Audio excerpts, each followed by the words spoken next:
to be a leader in communications, I think it's really important, firstly, to lead by example. I think that means, being a good communicator yourself, both externally and internally, because that's what we do. And if we can't do that well, then we probably shouldn't be in this role.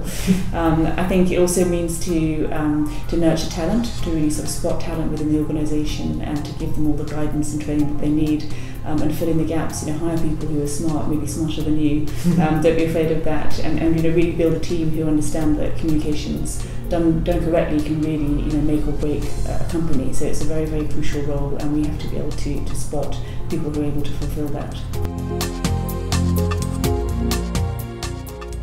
The biggest challenges that I face, there are two. One of them is actually finding the right people to work with, and I don't just mean internal PR and communications hires, but also agencies as well. It's very challenging, and we've tried so many different formulas.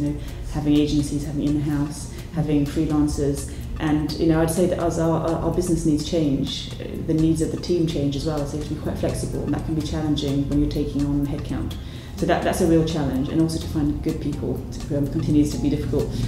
The other challenge is, I think, managing all of the different channels. So when you're hiring a communications professional, you're not just hiring somebody who can write a good story, although that remains, I think, the most important thing. But it's somebody who understands, social media, who understands how to build relationships with different types of media, bloggers, and how to prioritise within all of that as well. Because as a company, we have quite a small budget. So what we do, we have to think very carefully about where to invest that time and money. So I would say that the challenges for us. I attended the Leaders in Communications conference last year, and I really found that compared to quite a lot of events that I attend, it felt quite intimate and small, and therefore it was sort of meeting of minds of communication professionals. The level of the audience was very high. It was with senior people, and it was just kind of a really great neutral forum where you could talk about problems you're having and also talk about some of your successes, and feel that you're really sort of with your peers and people who would be able to offer you support and help celebrate your successes with you. I think being a leader in communications is all about providing simply the direction and strategic framework for your team to operate within. It's no good providing micromanagement and telling your team what initiatives, what tactics they should be employing.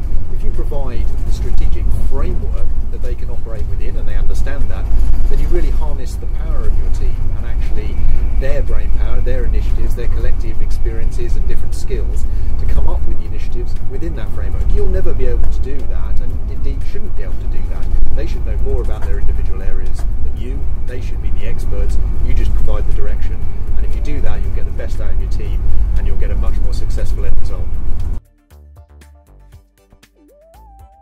I think the three key things that you need to be successful as a communications leader within the boardroom are, firstly, most obviously, confidence. You need to be able to sell the idea and the approach you have, convince people that that's the right thing to do. You also need to have the right instincts so that people are more likely to buy into your approach, but crucially, that it's less likely to go wrong, and actually you'll be proved right in the end. The worst thing to do, of course, is to convince people with a massive show of confidence that this is the right approach, and then actually be wrong, because you'll torpedo your confidence and the confidence in you for forevermore, really. And the third skill I think that's really useful is if you have a more rounded set of skills that you can also bring. So perhaps you've got a degree in a different subject, perhaps you understand economics really well, or you're good at maths, and you can bring that